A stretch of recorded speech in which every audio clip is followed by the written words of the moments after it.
big head this and you look. Call me when you grow up. When I first saw you, I thought you were gonna be boring. Why would you say that? I don't know. You I'm give like me the opposite of boring. you give me like school teacher vibes.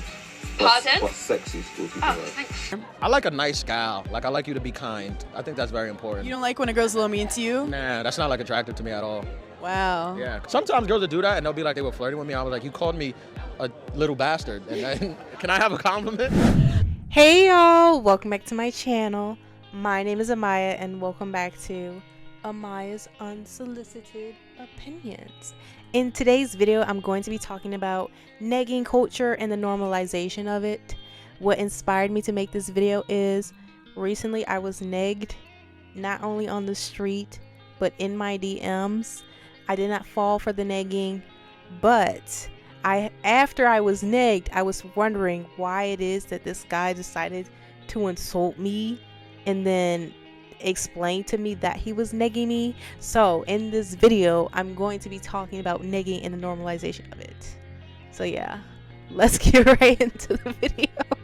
I was just at the gym and the football game was on, so I was kind of like doing my sets and then watching the game. And this guy literally like comes up to me from kind of the other side of the gym and is like, "Are you done staring at me?" And I was like, "Oh, what?" And he's like, "I saw you staring at me." And I was like, "Oh, I was watching the game. So if you were in the direction of the game, perhaps it appeared that I was staring at you." And he's like, "You can just admit it. Like, it's fine if you think I'm attractive." And I was like, "I don't know what's happening. Like, I'm actually trying to work out." I was just immediately irritated because like, if you want to come up and say hi and like get my number, live your dream, do whatever you gotta do. But to like come up to me and then try to gaslight me into thinking that I was looking at you when there's like a huge TV directly above your head. I was looking at the TV above you. So anyways, I was like, "No, I was not staring at you, but I hope you have a good day." He was just like, "What? Like now you're shy? You don't want my number?" And I literally was just like, "Sorry, I have a boyfriend." But like he definitely thought he was like doing something and I was like gonna swoon and be like, "This is so hot." I just was like, "You're an asshole and this is so weird." I don't know why guys think that negging is like a thing that works. It's very annoying, highly annoying. So you may be asking, what is negging? According to the Cambridge Dictionary, negging is described as the practice of making negative or slightly insulting comments to someone you find attractive in order to make them take an interest in you. Or in Amaya terms, saying negative comments to somebody to dumb down their confidence so that they would go on a date with you. So I know you're probably thinking that's weird as fuck. It is. And slowly over time, it's becoming a part of our dating culture within Gen Z. Hey, I just wanted to come up and say that you are beautiful and I would allow you to be my girl. You have a boyfriend? Where's he at though? You see, I just caught you in a lie. I did. Yes, I did. The reason you lied to me about having a boyfriend is because you're scared to open yourself up to a high value man such as myself. Most women don't want to admit that they want a high value man like me. So, we can stop joking around. Here's my phone. Go ahead and type in your number. What? You weren't kidding about having a boyfriend? If that's actually true, then you're used up. You're used goods. And I don't even need that. I don't even want that. Because that means you've given yourself up to another man, and that man is not me.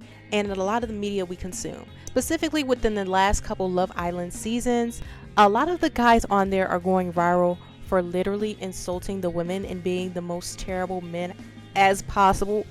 And a lot of their tactics are based off of them, providing women with weird and strange comments.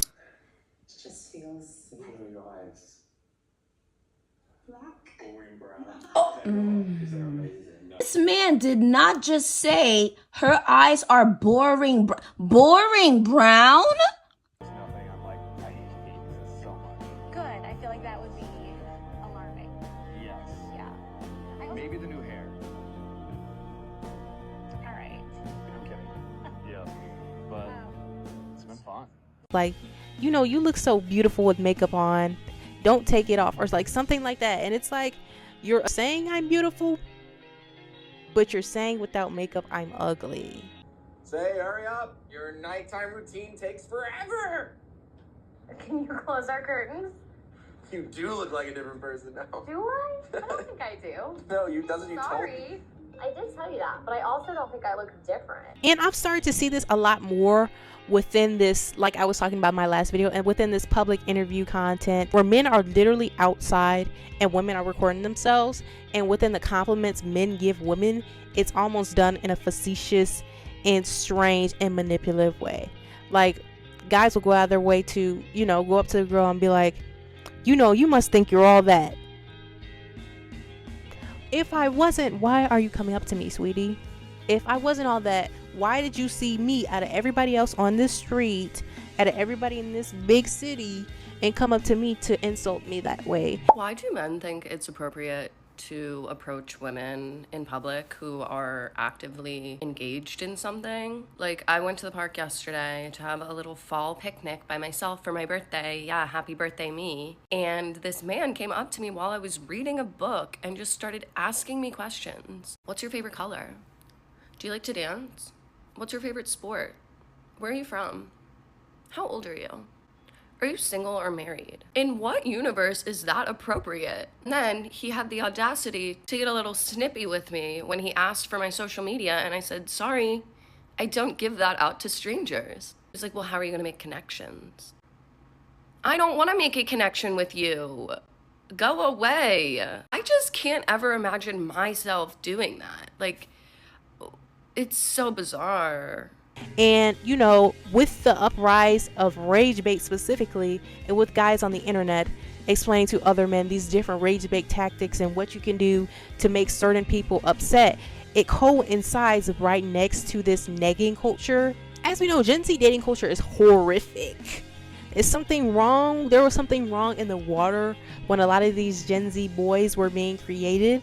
And, you know, with the combination of the demi added, like, there is a huge conversation online surrounding the male loneliness epidemic, and a lot of these alpha males basically, well, a lot of the guys that make this productivity and alpha male videos basically talking about how, you know, within their youth and within their 20s, they were inside jerking off to porn and videos of women. I have this theory that the reason that so many men are players is because they're actually addicted to porn. I've been thinking about this for years. Essentially, when you get used to watching extremely violent or aggressive porn, your brain is essentially changed, and your brain basically requires more and more stimulation to get the same amount of pleasure or enjoyment. So these guys who are watching this really high volume of this type of content start to have unrealistic expectations of what their real life partner should be like, and have warped perceptions about women. But to say, I think the more that men consume this content, the less they see women as real people, and the more they require violent or extremely graphic content in order to feel like they're getting something. So they're constantly searching for that in their real life partners. They're likely not going to find it, and because they can't find it, they keep moving from one person to the next, and of course they treat women like crap because they don't see them as real people. And it took them a while to gain confidence to actually speak to women. And I actually think that speaks to not only the fathers in the house that are providing them with an example of how to treat women, but also it goes to say that if this is such a huge issue within our generation, and over time you're starting to see, you know, men specifically outside and using these strange tactics such as insulting women to get them to want to speak to them, it's almost like we're heading to a place where it's just like, why would any woman in this generation want to get married to a man? You know, because as much as they speak about the male loneliness epidemic, and of course it is serious when there's genuine men that are lonely and need help, but at the same time there's 10 times more evil men than there are genuine men. And, you know, when you hear and see the way that men joke about things such as the male loneliness epidemic, and how men encourage other men to go outside and to go insult women and to say, oh, well, give her this compliment but take this away, as manipulation tactics to get a woman to be interested in you, it just goes to show that, like, over time the way that we're going to view love and what a healthy relationship is going to be completely skewed and completely out of whack. I'm sorry, but Gen Z men are gonna die alone. I was texting this guy and I was telling him, like, music is one of the most important things to me, and so he asked me what my favorite song was, and I sent it to him, and he was like, oh, I didn't like it, I could barely get through the first minute, I had to turn it off. Thanks, you're blocked now. The fuck? Like, y'all do not know how to speak to women. Why would you say that? Which is why so many women are resorting to becoming single and staying to themselves. Because not even just women, if you are a human being that has your mind together and you have not found a healthy partner in this generation at this time, there's no reason to go looking unless you know for sure that this person is a good human being at the end of the day. Because I'm not pulling up to play with you. I'm not pulling up to slash your tires. I'm not going to fight with you. I'm just gonna go, okay, you're a liar or a cheater. Oh, you want to make me feel insecure? there's no need to argue in this day and age. People are trying to get, people's rights are getting taken away every day, and you're trying to argue with me over what? Because I posted an Instagram picture? Come on, babe, let's move to the next. Briefly going into how women can be neggers. Briefly going into women and negging content. First of all, I've noticed how a lot of women, when selling products, will say, you only look beautiful when you have, you're only gonna look beautiful when you have this one lip look on your face. That is a subtle manipulative way of negging, because, you know, even though as a marketer, even though the content is supposed to be, you know, making you want to purchase a product as a woman, and if the woman is beautiful enough and she's putting the makeup on in a certain way, you're going to want to purchase it. But once they start adding in that, oh, well, you know, if you're feeling insecure about yourself, just put this on your lips and you'll look better with the makeup. It's just like, what? And it really, negging in this type of content really does target people who are heavily insecure, because once you reach a space, you know, where you're secure in yourself as a human being, you don't even have to be fully secure. You just are aware of who you are and what you're comfortable with. When my makeup is off, I still feel cute without my makeup. So if that type of content was to come upon my For You page, you know, that subtle comment wouldn't necessarily go in the back of my brain and make me question who I am as a human being. In female friendships, a lot of women also neg with their subtle comments. Like, they'll be like, oh, well, you know, you think that you should put that dress on for tonight. You're beautiful, but it just doesn't make you look good. Or they'll say like subtle comments like that, and some women will do that to become friends with you, as from what I've noticed. So an example would be a woman saying to you, I love how you just wear anything. Okay, at first you might be thinking, maybe she didn't mean anything by that, but over time you start to think, or think Regina George and Mean Girls, I love that skirt, it's so different, what a fun print. And then they go behind your back and they tell everybody what an ugly print skirt that is, or how you're outdated in your style. That's going to be more of your negging from women. It's less straightforward than men, where an example of what a man might say when he's negging you is, did anybody ever tell you that you have really big arms for your size? Or when you're feeling particularly confident and good about yourself, they might say, whoa, tone it down, you're not that pretty. That's going to be your men's negging. So even though they're very similar, usually women tend to be more covert and hidden. And, you know, I've seen a lot of girls that just go for that, and they'll just be like, oh, she's not mean, she's just real. You know, so what, I look a little fat today. That's probably why she said that. But she was just, it's not like she said it in a blunt way. Sweetie, I don't know what it is with people these days. I don't know if I'm just crazy, but I've noticed that even within my own experience, I noticed that a lot of people like to make friends with strangers by sitting up and literally by having weird humor, by having rude humor, and being insulting. And, you know, there's people that sit up and laugh at that. I'm not going to laugh with you. I don't know you. Who are you? Oh, who is you? I'm your grandmother. What can be done about negging? Like I said, the girlies and the girlies, the gays, the guys, everybody needs to recognize what they are insecure about and start to address those things. Because I've noticed as a human being, you know, I used to be very insecure when I was 16, and then over time a lot of traumatic events happened that caused me to really look within myself and fix a lot of those issues.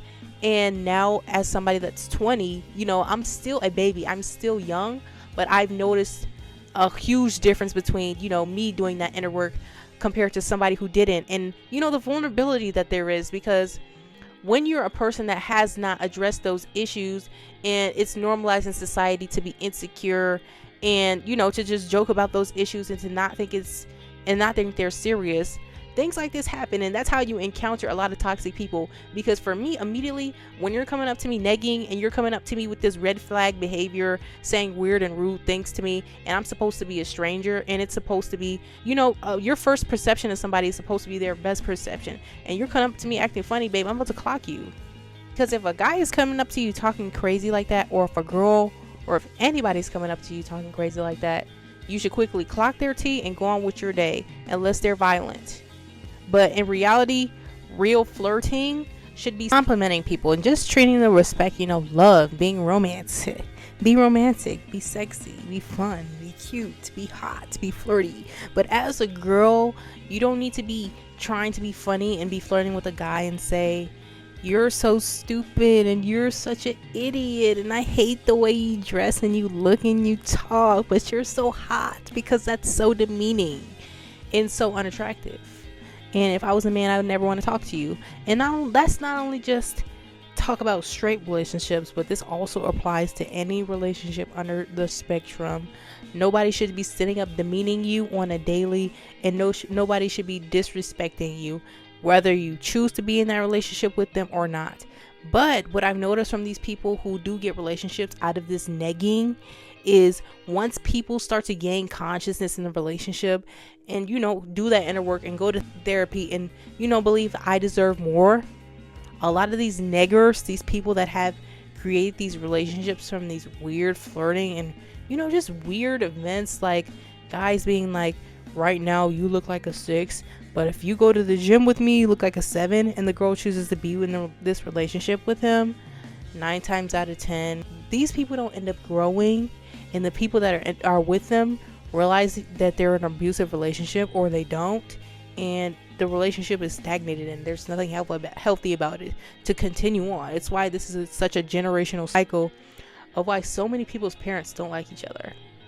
Because, you see a lot of people's parents and be like, oh, back in the day, your mom was so hot and now this is how she looks now. Dad, you're not hot either. I'm sorry to tell you. A lot of these men be on the net rating women like Margot Robbie and Rihanna a 5 and a 4 and a 3, but can't get up to see their wieners and are missing 7 teeth. So yeah, that was it for this video. If you liked it, like, comment, subscribe, follow my other channel, and have a beautiful day. Life moves fast and you know what you want. My new